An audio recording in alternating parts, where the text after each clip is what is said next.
എല്ലാവർക്കും ക്രിസ്തയേശുവിൽ എൻ്റെ സ്നേഹവന്ദനം. ഞാൻ നിങ്ങളുടെ ക്യാപ്റ്റൻ സാജൻ ജോൺ. അനുഗ്രഹിക്കപ്പെട്ട ഒരു പ്രഭാതം കൂടെ സ്വർഗത്തിലെ ദൈവം നമുക്ക് ദാനമായി നൽകിയിരിക്കുമ്പോൾ ഈ പ്രഭാതത്തിൽ ഞാൻ പങ്കുവയ്ക്കുവാൻ ആഗ്രഹിക്കുന്ന ചിന്ത വിശുദ്ധ ലൂക്കോസിന്റെ സുവിശേഷം 22-ാം അധ്യായം 44-45 വാക്യങ്ങളിൽ നിന്നാണ്.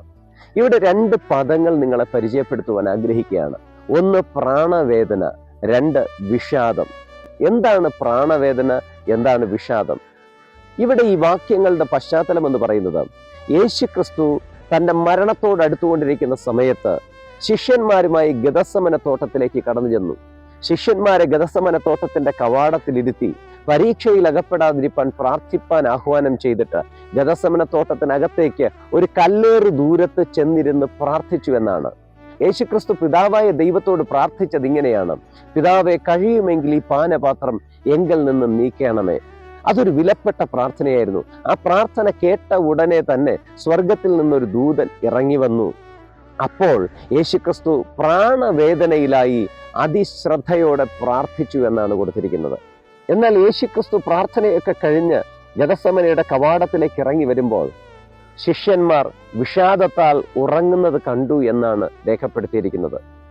ഈ കവാടത്തിൽ കൊണ്ടിരുത്തി പരീക്ഷയിൽ അകപ്പെടാതിരിപ്പാൻ പ്രാർത്ഥിപ്പാൻ ആഹ്വാനം ചെയ്ത് കടന്നുപോയ യേശു തിരിച്ചു വരുമ്പോൾ കാണുന്നത് ശിഷ്യന്മാർ വിഷാദത്താൽ ഉറങ്ങുന്നത് കണ്ടു എന്നാണ്. അതുകൊണ്ടാണ് ഞാൻ ഈ 2 പദങ്ങളെയും പരിചയപ്പെടുത്താൻ ആഗ്രഹിച്ചത്. ഒന്ന് പ്രാണവേദന. യേശുക്രിസ്തുവിന് പ്രാണവേദന ഉണ്ടായപ്പോൾ അതിശ്രദ്ധയോടെ പ്രാർത്ഥിച്ചു എന്നാണ് കൊടുത്തിരിക്കുന്നത്. യേശുക്രിസ്തുവിന് പ്രാണവേദന ഉണ്ടായപ്പോൾ പ്രാർത്ഥിച്ചു എന്നല്ല കൊടുത്തിരിക്കുന്നത്. യേശുക്രിസ്തുവിന് പ്രാണവേദന ഉണ്ടായപ്പോൾ ശ്രദ്ധയോടെ പ്രാർത്ഥിച്ചു എന്നല്ല കൊടുത്തിരിക്കുന്നത്. യേശുക്രിസ്തുവിന് പ്രാണവേദന ഉണ്ടായപ്പോൾ അതിശ്രദ്ധയോടെ പ്രാർത്ഥിച്ചു എന്നാണ് കൊടുത്തിരിക്കുന്നത്.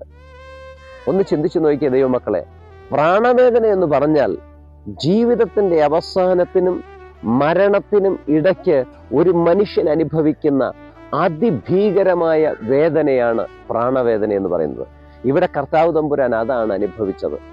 ആർക്കു വേണ്ടി? സർവ്വലോകത്തിനും വേണ്ടി, ഈ ശിഷ്യന്മാർക്ക് വേണ്ടിയൊക്കെ അതനുഭവിച്ച് പ്രാർത്ഥിക്കുകയാണ്.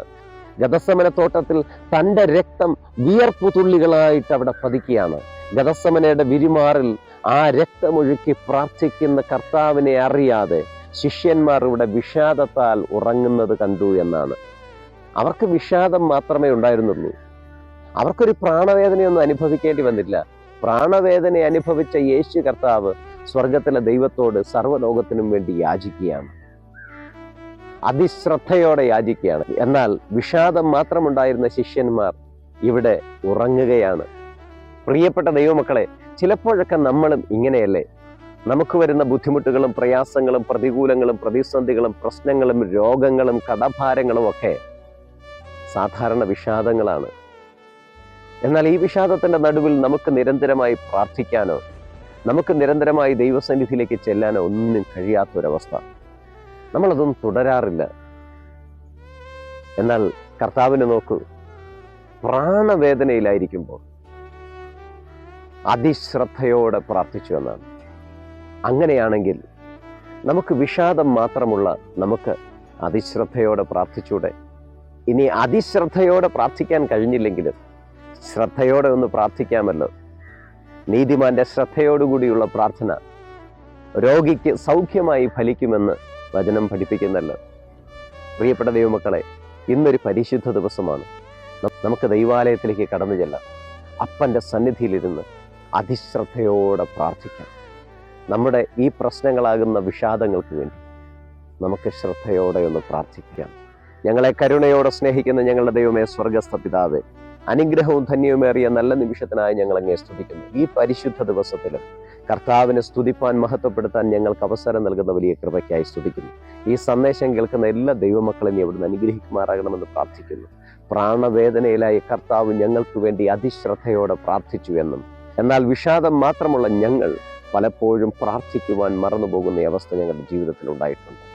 എന്നാൽ കർത്താവെ, ഇന്നു മുതൽ അതിശ്രദ്ധയോടെ കർത്താവിൻ്റെ സന്നിധിയിലിരുന്ന് പ്രാർത്ഥിപ്പാൻ സ്വർഗം ഞങ്ങളെ ഒരുക്കണമെന്ന് പ്രാർത്ഥിക്കുന്നു.